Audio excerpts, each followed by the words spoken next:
Next, we will hear from Emily Marker, who is an assistant professor of history at Rutgers-Camden. She was a 2015-16 dissertation fellow at the University of Chicago's Center for the Study of Race, Politics, and Culture, where she completed her PhD with distinction. She is currently working on a book about racial reconstruction in post-war France, at the crossroads of African decolonization and early European integration. She has published on Franco-African conversations about race and racism in French Politics, Culture, and Society, an article of 2015, and most recently about writing structural racism into contemporary French history in an H-Trans forum in 2017 on the French Caribbean, and Jennifer Boittin was also part of that forum. She is the co-founder of the Race and Pedagogy Working Group at the University of Chicago. She has organized workshops, teach-ins, and community classes on power, privilege, and inclusive teaching in Chicago, both on and off campus, and currently is a member of Rutgers-Camden's Committee for Institutional Equity and Diversity. Today, she will speak to us about equity and empowerment in the way that we think and talk about race in our work and our classrooms, and situate these issues in the broader context of anti-racist activism in the academy in the US and contemporary France. Emily.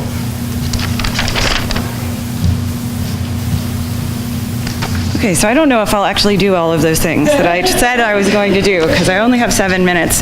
I was going to start by talking a little bit about how I came to the Race and Pedagogy Group. It was fall 2014. I was teaching a class on race and anti-racist activism in Europe since 1945, and of course this was the moment when the decision not to indict the police officer who murdered Michael Brown, that happened. So activism on campus was everywhere. Our students were really feeling a need to talk about this stuff, especially in a class like mine where we were talking about race and anti-racist activism, and they were really frustrated that there was no other space on campus for them to talk about it, and that the rest of their faculty really wasn't comfortable talking about it.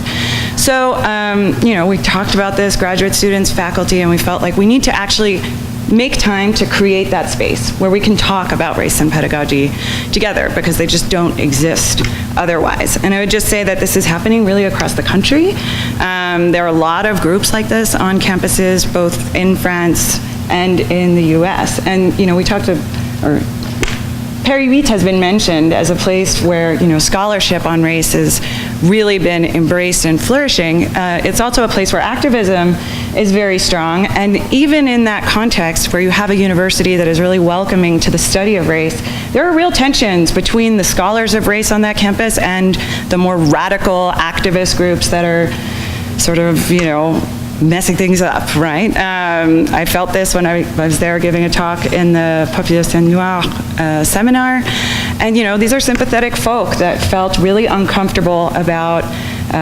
movements like the Camp d'été décolonial, which embraces a principle of non-mixité, right? So it excludes white folk from participating in their anti-racist activism, and for this reason is successfully framed as anti-white racism.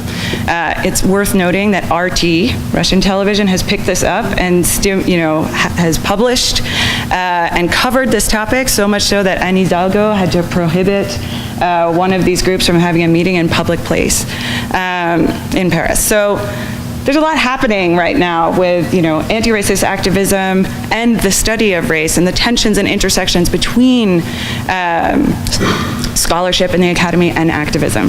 So I'll talk a little bit about that, and also as a way of giving a teaser for the workshop that we will be doing with Christy and JP Doughton after lunch.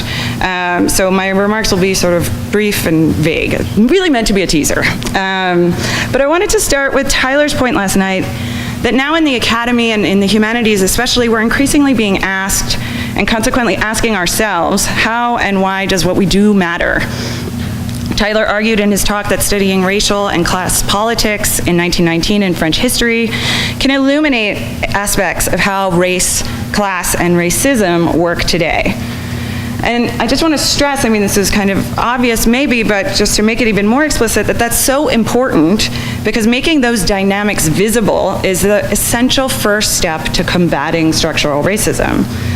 That might not be what many university administrators want to hear as a justification for our continued existence, but I think it's important that we let ourselves recognize that and just how much that kind of work matters.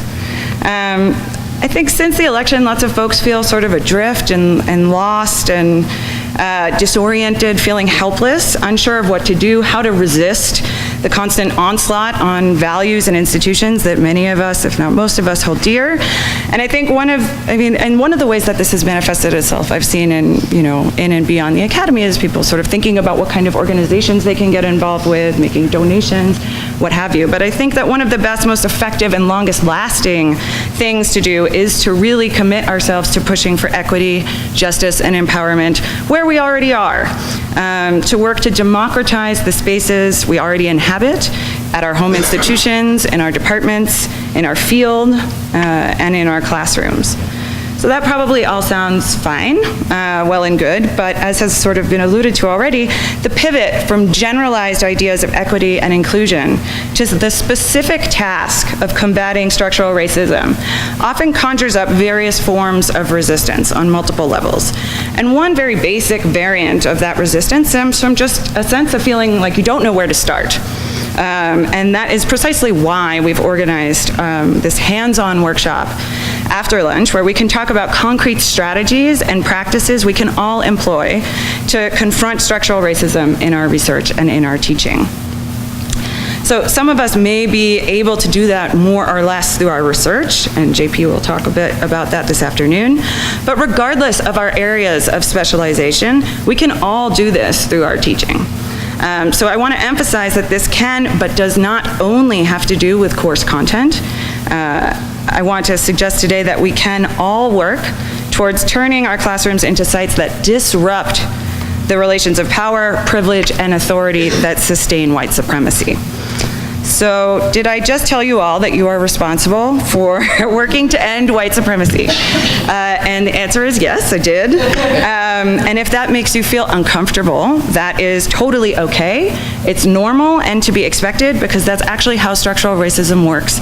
That's how it reproduces itself.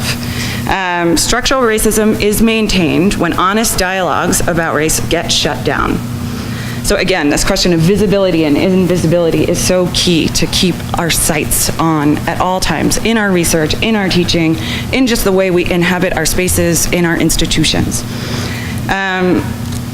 So what concretely am I talking about? I think that when presented with the raw material of French history, and not just colonial history or questions of empire, or when we're talking about the experience of people of color in France and overseas territories, students intuitively make connections between what they're learning in class and in the contemporary US context. I work at a satellite campus of a public institution, and my students are making those connections. The key is, how do we build community in the classroom so that we can productively engage those connections in the room, right, without shutting them down. So just to give an example, last week I was teaching the Dreyfus Affair, and I was explaining Edward Drummond and political anti-Semitism, racist anti-Semitism, talking about the rise of a new kind of press, talking about how he really founds a journal, a modern news outlet that is sort of unique and pioneering as an openly racist, anti-Semitic publication in a modern, sort of supposedly stable democracy. And that the name of that publication translates to free speech, right? La libre parole. And so the question is like, how do you create and immediately, of course, everybody was like, jaws drop, this is so shocking, I can't believe this. And we had to talk about it, right? We talked about free speech and the politics of race in this country right now, of which they're all very aware of. And the question is how do you as an instructor feel comfortable and confident to manage a discussion that goes in that direction, that can really erupt at any time? So building that comfort and that confidence as facilitators of conversations about race is what we'll focus on a lot in the workshop this afternoon. I will conclude in a second and just say that this takes time and effort. It can be hard and it can be painful, but I suggest that that's how you know that it actually matters and that you're actually doing something that is worth doing. The good news is that there are loads of resources out there for how to do this. And And this afternoon, I'll draw on a couple of different approaches, sort of give you not like a real smorgasbord, but a couple of examples. I'm going to use some of the work of Bell Hooks, who is coming at these issues from a critical pedagogy tradition and a feminist tradition. I'll also introduce some research from social psychology and the dynamics of racial dialogues. This is kind of a problematic field, but there are useful insights to draw from and some concepts to work with. And we'll use those, this kind of work to collectively think about strategies and specific practices we can all experiment with in our teaching. So.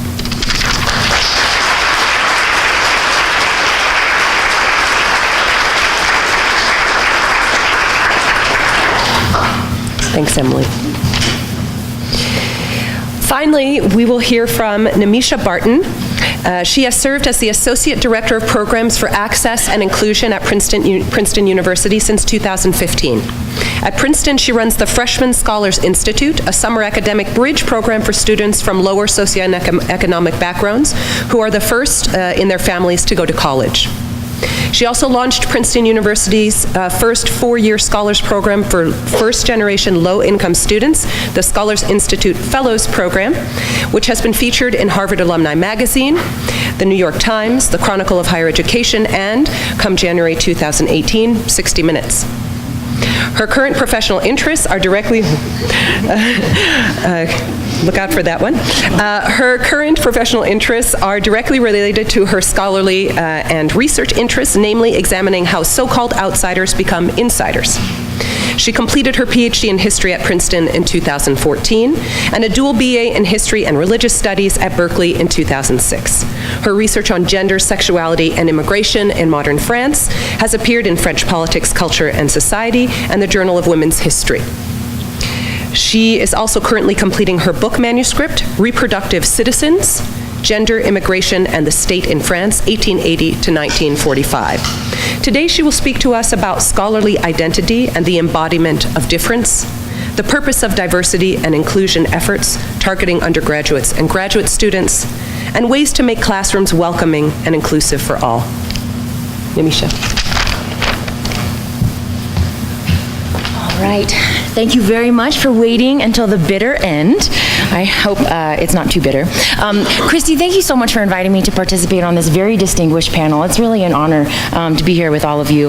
As Christy said, my story will move in these sort of three movements, and I'm really going to echo the last three speakers that you heard. When I speak about scholarly identity and the embodiment of difference, you will hear echoes of Robin. When I speak about what brought me to diversity and inclusion work, and why I hope it's not segregation and integration work, you will hear echoes of Tyler. And finally, when I end with these meditations and open questions about how to make the classrooms more welcoming and inclusive for all, you will once again hear Emily. So first, I'd like to start by just saying the personal is political, but the personal is also scholarly. So at the SFHS panel in April, I was asked to reflect on what caused me to study immigration, gender, sexuality, and empire in modern France. And of course, I was participating on a panel with mid-career and senior colleagues who were describing how their research trajectories had changed over time, which of course they do. What I explained then was that I did not come to those subjects. Those subjects came to me. I grew up in a mixed immigrant household. Stories of empire abound in my home and still do. Stories of single immigrant motherhood fill my memories. Mixed marriage, mixed families are the stuff of more than just research. It's my reality. So little wonder then that my research interests closely mirror those realities. Now, when I went to Berkeley as an undergrad, I was inspired, of course, by what I learned in my French history courses, but the idea of getting a PhD in history literally never crossed my mind. And as is often the case for first-generation, low-income, immigrant, and URM students, it was really faculty and graduate mentors who first suggested that possibility to me, and I think it's both wonderful and terrible that two of them are sitting here at this table today, Robin and Tyler, yes. Their very existence, and this is to repeat what Robin said, their very existence as persons of color in the discipline probably shaped my understanding of what was even professionally possible, even more than I could have articulated at the time. Now, as a first-gen low-income woman of color pursuing a PhD in history, European history at Princeton, there were certain obstacles to overcome, and we will leave it at that. But instead, I would like to focus on the ones that you may not often hear about. So, for instance, at conferences like these, where senior scholars and some peers would ask me quizzically, why France? I was really being asked to sort of justify my scholarly identity as a result of my difference, my diversity, as though only some scholars truly have the option to be cosmopolitan in their interests, whereas we others, the diverse, are not really accorded the same right, and really a hint of what I should really be studying hanging in the air. And then the equally perhaps more upsetting moment when I did state my research interests, immigration, gender, sexuality, and that look of relief, of total understanding that sort of dawns on them, as though that's the only way that it really makes sense. And I don't necessarily disagree with them. That's why I began with an autobiographical testimony that I'm sure made some people uncomfortable. So you see, I struggle with this as well, and I'm trying to figure it out for myself. Just to give you another example, when I go to the archives in Paris, it is not a pleasant experience for me. When you're a woman of color who looks possibly Muslim, you are constantly subjected to harassment by scholars, by archivists, by people in the streets. Assumptions are being made about me based on the color of my skin. And I want to add here, that is both by white French people and immigrant men of color who make certain claims on my body because I look like I belong to their community and I am not wearing a headscarf. So these are just a couple of ways that the personal shapes the scholarly as a woman of color, both here and in France. And so I'm just going to sum up as follows. Sure, my personal background seems to naturalize my choice of subject matter, but actually, I believe all scholars have a personal relationship to their research interests. It's just that for some of us, we are often asked to account for and explain that relationship. And for others, that relationship has somehow been naturalized because of the undifference of their bodies and their selves. Also, identity shapes not only the academic choices you make in terms of your academic subject matter, but it also shapes the ways in which you can do your work. I'll just leave it at this. It would be a privilege to be able to go back to the archives in Paris, as I will do in January, and not to have to constantly account for my embodied existence. My career as a graduate student in French history gave me a lot of time to reflect on what it means to study difference while you embody it, not just in the world, but in the profession in which you've chosen. And I use that word chosen very specifically here, very intentionally, because I know we're here to talk about structural racism, but I also think it's important to balance considerations of a structural variety with my own personal decisions and choices. I stayed in it. Second topic that I'd like to discuss, what I do today and why I do it. As Christy said, in some ways, my professional work today is simply an extension of what animated me in my scholarly pursuits. How do outsiders become insiders, and what makes some insiders and some outsiders to begin with? As she said, I am responsible today for a 4-year scholars program for first-generation low-income, or FLY, that's what they call themselves, FLY students at Princeton University. The purpose of the program, as I see it, is to render visible everything it takes for a student to succeed at Princeton. And here again, I say a student, not a FLY student, not a first and not a low income, not a minority student. It's intentional. It demonstrates what I believe is the case, that FLY students, minority students, they don't need anything special or different to succeed. They simply need access to the same resources, not just financially, but also in terms of just what we all take for granted, perhaps. They need access to those same resources as their better off peers. So for instance, I spend a lot of my time creating workshops on decoding the hidden curriculum, and these workshops build on themselves over time, and I'm sure this is what Emily, JP, and Christy will be talking about in the workshop to come.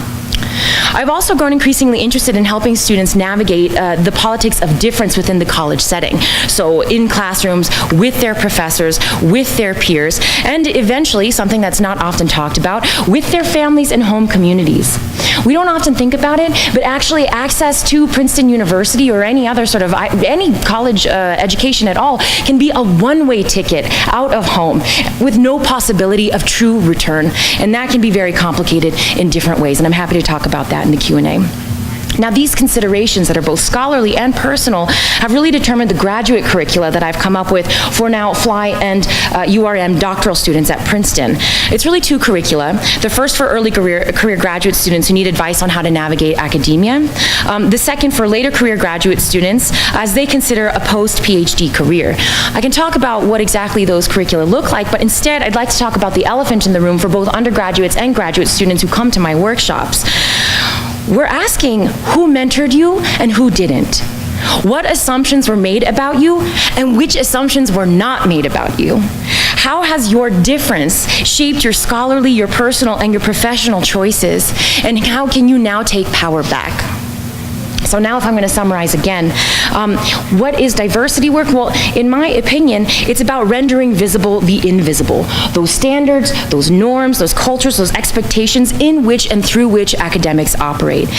I think that when it's articulated correctly, it can be understood not as extra handling of first-gen, low-income, and minority students, but rather as a clear curriculum that showcases everything it takes for any student to be successful. And in my opinion, this is the true purpose of diversity work. If and when it's done well, we as diversity practitioners, and that includes all of you, will have the great privilege of presiding over our own demise. What I mean is that we will hopefully no longer be necessary. Now I'm not talking about you, now I'm talking about myself. In that way, we can be the tide that lifts all boats. And now I've increasingly begun to work with faculty. That brings me to my third point, but I'd like to remind Christy that Tyler gave me some of his time. Now recently I gave a talk to Princeton faculty about how to create a warm, inclusive, and equitable environment for students. And I think that surely part of setting that tone, especially in this day and age, must fall to the students. But how are we going to navigate those conversations, especially in the current political climate? So I'm going to end with a few questions that I think have been running through this panel this entire time that I hope might stimulate further discussion in the Q&A. So first, how can we set norms and expectations for challenging conversations in the classroom, especially when difference is very clearly on the table? So yes, think about conversations about empire, about immigration, about now the rise of right-wing movements and more. To make it very personal, let me say, what texts do you teach when you're thinking about these subjects? How do you or do you set norms with your students prior to their approaching the text so that you can ensure that the ensuing class conversation actually unfolds in the spirit in which you intended, and that and what happens when it doesn't? And this goes back to a point that Emily was making. Second, how can we help students develop a language for the uncomfortable ideas and feelings that they're going to encounter in academic spaces and specifically in our classrooms? After all, and this is what everyone is talking about right now, the purpose of education is to challenge and to some extent make us uncomfortable. So how do we challenge responsibly? Which I believe is to acknowledge that we ourselves do not know everything, that we ourselves do not understand all experiences, and we cannot hope to always get it right. How do we convey that sentiment to them as well? Third, how do we ensure that diversity efforts are not undertaken by those of us whose bodies and selves are always already marked by difference, but rather by all of us together as colleagues and as a community? And finally, how do we constantly interrogate how the past has shaped the opportunities and privileges afforded to many, but not all? And here I'm thinking about what Christy said about structural racism as the silent opportunity killer. I'd never heard that before, but that's so fascinating. How is the deep past itself on full display in the makeup of any classroom, any department today? Now, I think that these explorations and questions can help all students and all of us too. And I think that that can actually be the radical explanatory potential of studying difference in any form, either the way that you do it and I used to do it, or the way that I do it now, addressing structural inequality in my profession. It's a mission, certainly, that I came to, but I also think that it's one that history chose for me. Thank you very much.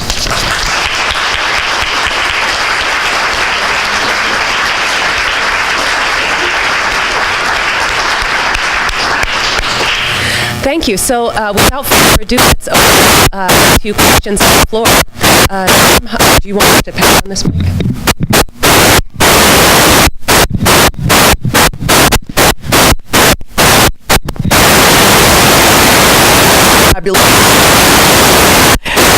interested in making people more uncomfortable, I'm going to throw the other elephant, or I guess lead the other elephant in the room in as well. This room does not look like my university. This room does not look like my department. This room does not look like the faculty or the administration of my university, because I teach in a comprehensive public university where I see many more people of color than I see here. Also, I teach in a university with a huge component of contingent faculty. And I teach in a university where most of my students spend their first 2 years of university in a community college where, again, they see many more people of color, and you have many more people of color. Unfortunately, because, well, not unfortunately, I have a panel at the same time as the workshop, so I wanted to ask this question now because I can't bring it up later. But my view is we have to also deal with the issue of hierarchy in academia and the ghettoization in academia of the other in places where they don't get enough money to come to a conference like this, okay? So I'm just curious to hear what anyone or everyone of the panel might want to say or contribute to that issue, because I think it's an important, it's a requisite piece of this conversation. Thank you.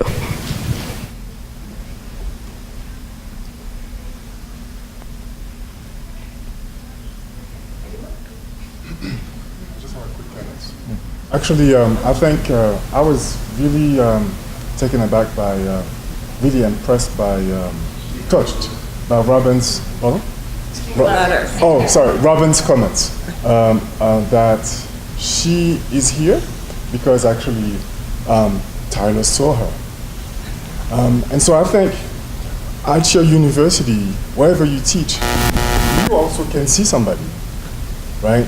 And encourage them to flourish, to explore opportunities. So yes, there are inequalities, within, academia, but, as scholars, we can, as teachers, it is our responsibility to see people, to see students, and particularly students of color, and encourage them to apply places. I want to echo that really important comment about structural hierarchies in academia right now. It's very apparent to me that in a time of attacks on university structure of funding from states, and part of what is happening, I mean this about the best of my colleagues, the most well-meaning, good liberal people, is that we are creating this cast of people with tenure-track jobs who have security, and then this huge structure of people who are on these temporary appointments, and they are replicating this. They're mostly white men in these positions and women, and then we've got, when we bring in people of color, and it's at these places that are kind of temporary, and then they have to teach hours and hours, and I want to just say, Robin's not here because of Tyler. I mean, she is-ish. I mean, Tyler was a really good advisor, but Robin is here because she's doing really classy, cutting-edge scholarship, and that's the key part. But it's not always recognizable in the terms that an older generation of scholars of what it meant to be a historian recognized in the same way. And so one of the challenges as somebody, working with search committees right now is how do we frame the really important cutting-edge work that's being done and the importance of activism and service to these different communities as part of what we're looking for in the positions that we hire. And I guess one of the things that I think my campus is doing a very good job of identifying contributions to diversity. I mean, that's weighted as heavily as the fields in teaching and in research. And I just want to encourage you, as a structural way, you can build that in so that when you see somebody who's doing really exciting work with inspiration and outreach and so on, you can credit them for that labor in the positions that you're hiring in. So.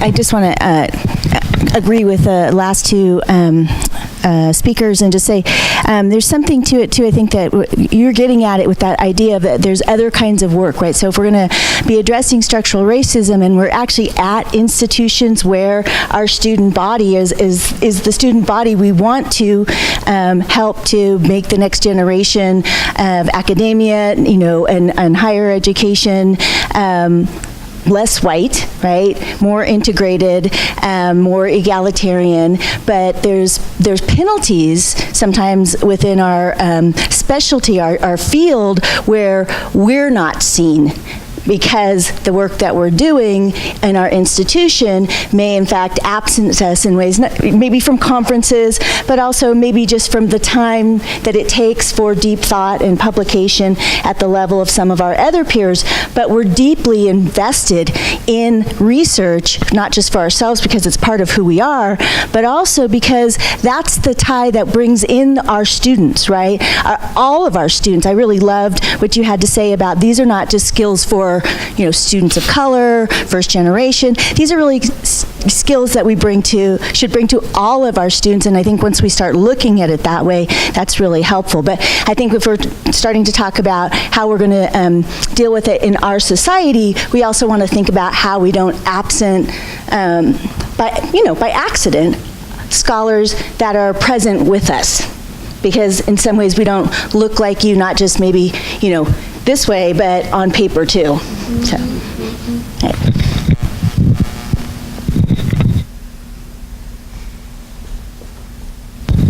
So I'd like to, see if I can collect my thoughts here. I should have done that before I got the microphone. But echo, something that both Tyler and Nimisha brought up, which is a lot of this comes back to resources and the unequitable distribution of resources. And so a lot of young academics who wind up in predominantly teaching institutions, community colleges, or as contingent faculty will never receive the sorts of resources that it takes to make it to a research institution.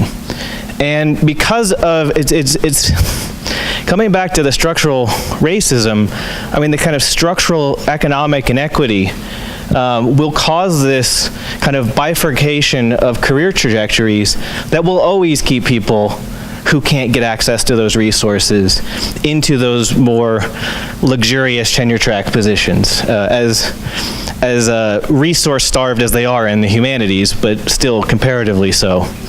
And I think that that is a very key issue, and I really appreciate the way Nimisha phrased it, is for first generation students, low income, focusing on what it takes for a student to succeed. And I would push us to consider what does it take for a scholar to succeed, and then look at what are the resources that the scholars that have made it already have access to. What privileges do they already have that are enabling them to get there? And then how can we lift, as you said, the tide that lifts all boats, how can we lift everyone else up to that position?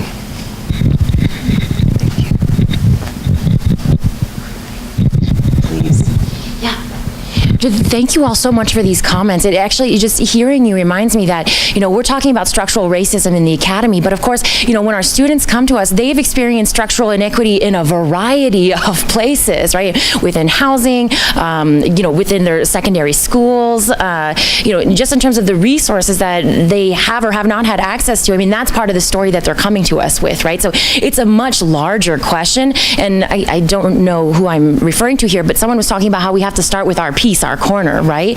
And I think what you're referring to is thinking about this as a longer, what we call pipeline issue, right? Thinking about who gets into the colleges in the first place, who receives the kind of mentorship, what is the nature of that mentorship. A lot of the mentorship is, just sort of basic skill building. I didn't know what office hours were. I thought it was some weird thing that Berkeley professors kept putting on their syllabus, I had no idea what it was. And then when I realized that the only way to get into graduate school was that you had to have these letters of recommendation. I was already a junior, and I was like, oh no, what am I? So these are the kinds of conversations that I had with mentors, right?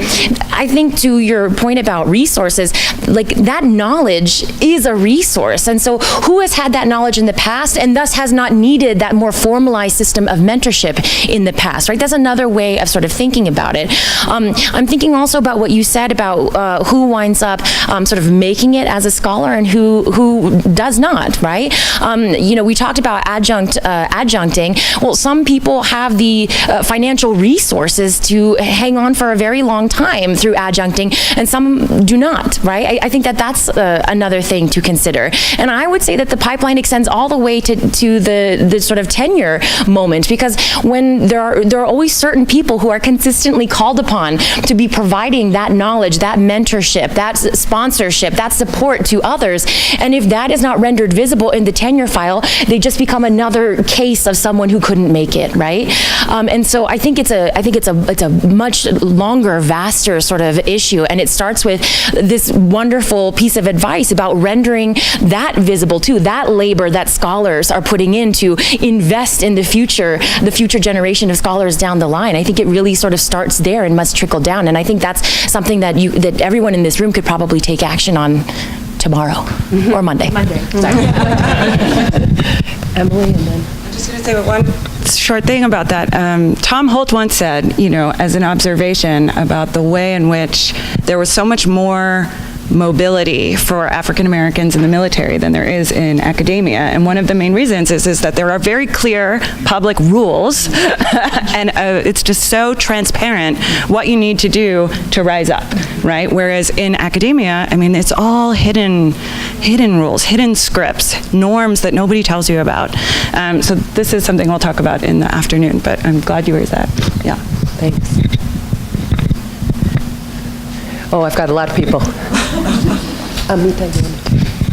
I guess the something that Tyler Stovall said really struck me about sort of where resources are going and how they're flowing to areas in which diversity is an even bigger problem than in the humanities. And I guess it seems to me that that's not an accident, and that it may in fact be that money is going into STEM because it is a place where there are fewer women and fewer minorities.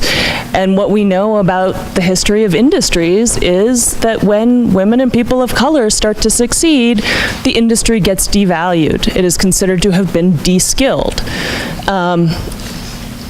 And I'm not sure that's a hopeful observation, but it doesn't seem to me an accident that just at the moment when sort of several generations of effort to open the doors of the university are starting to come to fruition, that the response of our political culture is to say universities are either wasteful or dangerous and should be shut down or brought under control or reoriented to privilege precisely the sections of them that are not doing that work.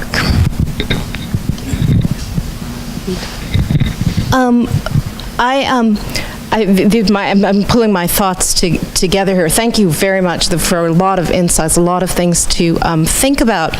And I want to kind of get at this question of how we talk about diversity. And just really briefly, I will do my own experience. And I don't want it to be a woe is me kind of thing, because I've often had that experience early on in my career where I was the only person of color and woman of color at the entire conference.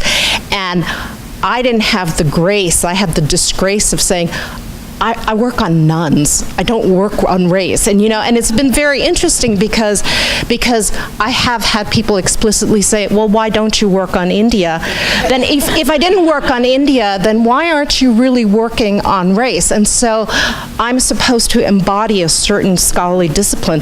And I've chosen not to do that. And I actually think of that as empowering, that I refuse to accept what is being scripted onto me. But I also get critiques, and it's implicit, it's in the form of microaggression because I don't do those things, and somehow I'm not keeping up my end. And I also really recognize I have the privilege of class, and I have the privilege of working for an institution that, relatively speaking, has a lot of money. I don't want to hear about Princeton. Princeton has a lot of money. But what it really strikes me is that this issue of what constitutes diversity, we need to keep pushing at it, because that's also fluctuating. There's a hierarchy within diversity, and certain groups can be rendered visible. And what I've always found uncomfortable, and actually experienced in my own institution, is who gets to talk about diversity, just as you get these things about who gets to teach European history. And I think that also comes out, I just want to say, if you are not seen as the person who should teach European history, that comes out in evaluations. No kidding. You know, you get evaluated in a way and contested in a way that has ramifications in terms of your career. And that's a very real thing.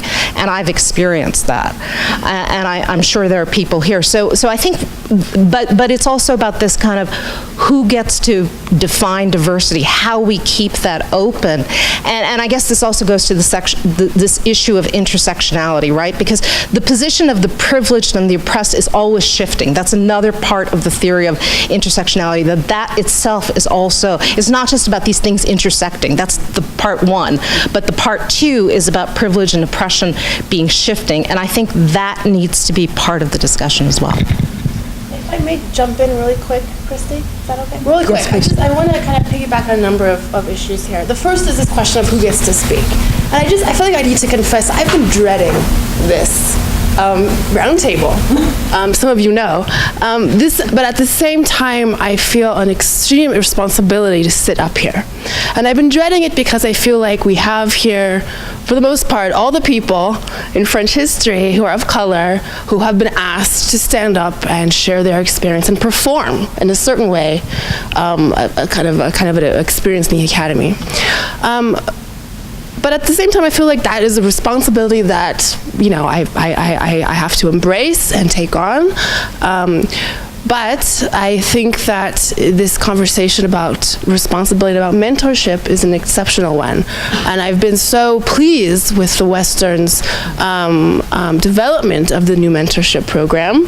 And I really think that this question of responsibility, about who stands and speaks, about who's asked to perform a certain kind of whatever this is, but also the role that we can all play in helping to make outsiders insiders, to draw upon Nimisha's point, helping to make obvious what are such obfuscated games, right? Politics. And the mentors, and we all can do this, right? It's not just Tyler, who's been a great mentor for me, but it's also the role we can all play in obviating these obscure politics. So, thank you. That's that issue that has been studied of cultural taxation, where the people who are embodying that difference feel that they always have to be the purveyor of these messages. And I think it's such an important takeaway today that we are all on the same team and we can all be purveyors of this change. And just one thing, since I have to carry the mic, you know, going back to something that Jennifer said, that myself as an Enlightenment scholar and a scholar of military history, that I have never considered the possibility that my career would ever happen in France. That they're not going to have someone like me come teach them about the philosophe in one of the big Parisian universities, and not even necessarily about their great generals of Enlightenment and the first global wars. And so that has been a sort of strange thing always brewing inside of me, knowing that my career is here. This is where I can do this type of work. Thank you, and I'd like to thank everyone for this panel, which is really, really important and has been very provocative and awesome. My name is Tamara Chaplin. I'm an associate professor at the University of Illinois at Urbana-Champaign, and I'm sitting next to my colleague Andrew Ross, who's at University of Southern Mississippi. I'm a past member of the Committee on LGBT History, and Andrew is currently sitting on the Committee on LGBT History board. And one of the things that I just want to raise is part of this conversation I think that we're having, which is about who is included and who is visible when we talk about diversity. Because we're invariably talking about race when we talk about diversity. This happens at my institution all the time, in our department. And I think it's really important that we talk about how does that diversity get defined, and who does that silence, who does that render invisible if we're talking about invisible minorities or other forms of oppression. And so my question for you, actually, all of you, is to what degree does that happen in your institutions? How can we change that?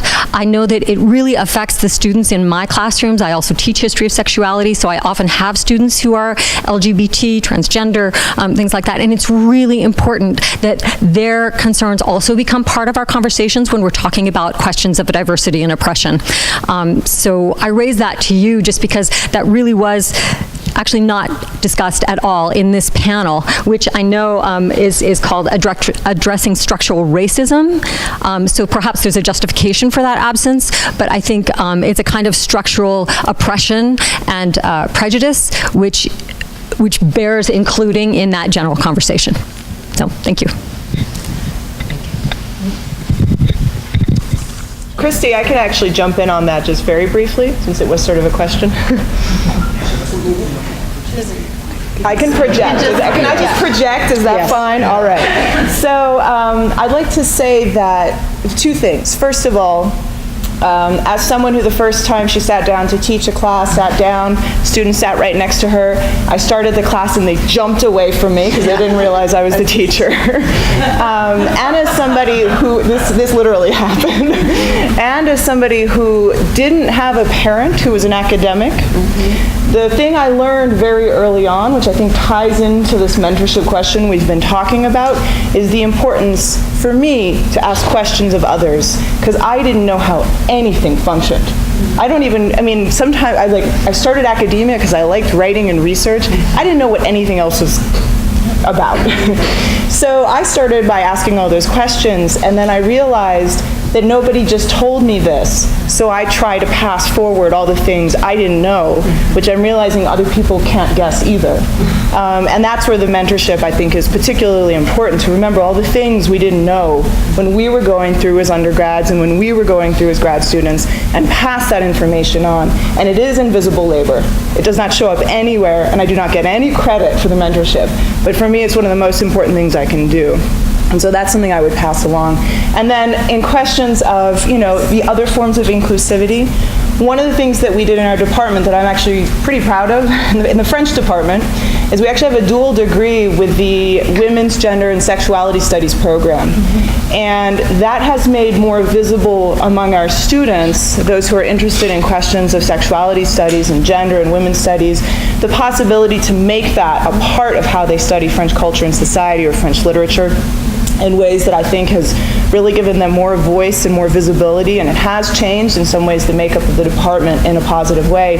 And we've since added a dual degree with African studies, which we're still building up, but which has that same sentiment behind it of building these. And I know I'm coming from a French department in this sense, but we teach history there too. And we form people who teach history. And so those are some of the ways that we've been thinking through how to make it a more inclusive space. So that's just an idea, which could work, I think, in other places too, which is kind of building into the structure of the programs. Could I just add one last thing to this diversity comment? Because diversity is in the title of my job. I think it's really interesting that institutionally, Princeton is always talking about, they don't say diversity, they say socioeconomic diversity. And there's a lot of energy around first generation students and low SES students, and that's it. All that URM minority stuff, that was just me. And so often, well, I think it goes to what you said about these labels. They can render stuff visible, but they can also obscure stuff as well. And I think that that's a really interesting silence that started happening at sort of an institutional rhetorical level. That's all I want to say. Yeah. I guess I want to speak to this pipeline issue and sort of go back to where Gail started, and I guess maybe some of the things I was thinking about when Laura talked, and also with the overrepresentation of California on this panel, because I think this is really important, because I teach at a major elite institution away from a coast, Minayo. And we, I'm not going to say that we have no problems, and I'm not going to say it's everybody else's problem, but I want to say that one of the themes of internalization that has sort of come through all of this is that I want to, I guess, ask all of you who are teaching at institutions not like mine and not near mine to encourage your students to understand the power and privilege they will get from coming to an elite institution like mine. They're often, I think, afraid rightly, of being torn away from family and familiarity and all the things that got them to where they're in a position, and not knowing in all the ways that this is something they can do, and to say this is really only a few years of your life, you can then go and teach somewhere else. But the pipeline is partly, our pipeline problem partly can be addressed by everybody in this room encouraging their students of color to help them with the hidden curriculum, and to encourage them to understand that graduate school is a short stage in their lives that can open up the possibility of settling somewhere else where they might be more comfortable, and that also maybe it's okay and they can do this, and then to try to understand what their fears are, because if they need, because we can offer something that will launch them farther because of the power and privilege that comes from going to an elite institution. That pipeline problem is a real problem from undergrad to grad school. And so, and to also tell us what we can do to recruit better. We have some initiatives that we're part of, but I think that, and I don't think it's just us, I think that every elite institution is sitting there saying, what can we do? And this kind of conversation that can start here can continue to kind of develop ways to get that pipeline going to everybody's benefit. I need to push back on that a little bit, because this idea that students are only going to be someplace for a little bit of time, some of them aren't going to survive that little bit of time. You know, I was lucky enough to go to graduate school as a grown-up, and it was isolating and debilitating. And the fact that I was at least old enough to have outside support systems is what saved me. You know, as a professor at Channel Islands, I actually make a check mark every time a student comes into my office, so that I can say in the work that I do, this is how many students I've seen. The 2 days before I left, I saw 27. And that was not a requirement. And 14 of them I've never seen before. And what most of them came in and said was, I heard you were here. So my response has to be, sit down. Right? But what happens if those students have no one to go to? 4 years of their life, they may not survive. So my job is to make sure they survive. But if there's no one that looks like me, or nobody they can go talk to, then saying that we're going to get you through these 4 years isn't an acceptable response for me. If I could just speak back to that. To imply that coming to a major elite institution means to spend 4 years of your life at a place where there's nobody who looks like you is simply not well informed. There are 3 African-American professors of tenure at my institution, and I'm in California. No, but what I'm saying is there are more than that in my department in Michigan. So the thing is, the students need to know that they are not going to be alone, that they are not going to be the only person of color if they go to some place that they've never been to before, and that's very different from their experience. And the only people they may trust to tell them that is you. So if you tell them that they need to stay here to stay safe, then I don't know how we can recruit these students. Folks, I'm so sorry. The plenary is about to start, the plenary lunch, and so the pressure is on for us to end this. Thank you, everyone.